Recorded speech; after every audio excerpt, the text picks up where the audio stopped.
आपको पुणे के केतन अग्रवाल के आज की बड़ी खबर बताते हैं। पुणे पुलिस को सिया गोयल और उसके बॉयफ्रेंड के मोबाइल फोन से कुछ चैट्स मिली हैं, जिनसे ये पता चलता है कि ये दोनों पहले ही शादी कर चुके थे। यानी सिया और चेतन ने गुपचुप तरीके से बिना किसी को बताए शादी कर ली थी।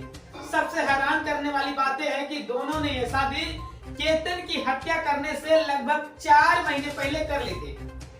इस हिसाब से अगर देखा जाए तो जब केतन की हत्या हुई तब सिया और उसके बॉयफ्रेंड ने शादी कर ली थी। उस समय तक ये दोनों शादीशुदा थे। सिया और चेतन ने अपनी शादी का रजिस्ट्रेशन भी कराया था, जिसमें इनके 2 दोस्त गवाह बने थे। पुणे पुलिस अब उनकी शादी के रिकॉर्ड्स और उन दोनों दोस्तों के बारे में जांच शुरू कर रही है। उन्हें पता करने की कोशिश कर रही है कि वो दोनों दोस्त कौन थे जो इनकी शादी में गवाह बने थे। इसी साल फरवरी में सिया और केतन अग्रवाल की सगाई हुई थी और सगाई के लगभग 4 महीने बाद 18 जून को सिया ने अपने बॉयफ्रेंड के साथ मिलकर केतन अग्रवाल की हत्या कर दी। अब ऐसा कहा गया है कि केतन से सगाई के बाद सिया ने अपने बॉयफ्रेंड चेतन से शादी की होगी। दोनों आरोपियों ने केतन की हत्या से पहले अपने मोबाइल फोन के सारे चैट्स डिलीट कर दिए थे, लेकिन दुनिया को धोखा देने के लिए सिया केतन के हत्या के बाद भी सोशल मीडिया पर एक्टिव थी। लगातार शौक मना रही थी, दुनिया को ये दिखा रही थी कि वो बहुत सदमे में है और केतन के मारे जाने के बाद उसे बहुत दुख है।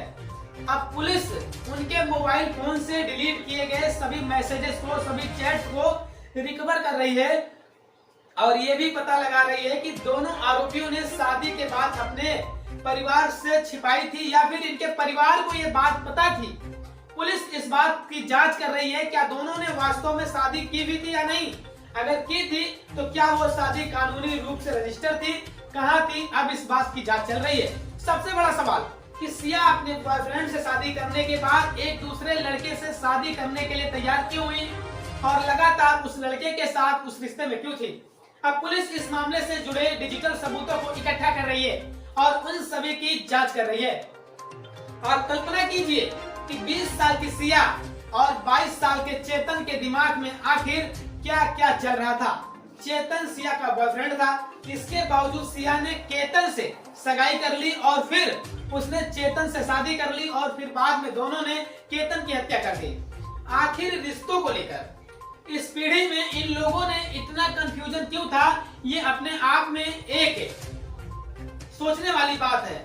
अगर थोड़ी सी ईमानदारी दिखाई होती सिया तो उनका रिश्ता भी बच जाता और केतन अग्रवाल की जान भी न जाती।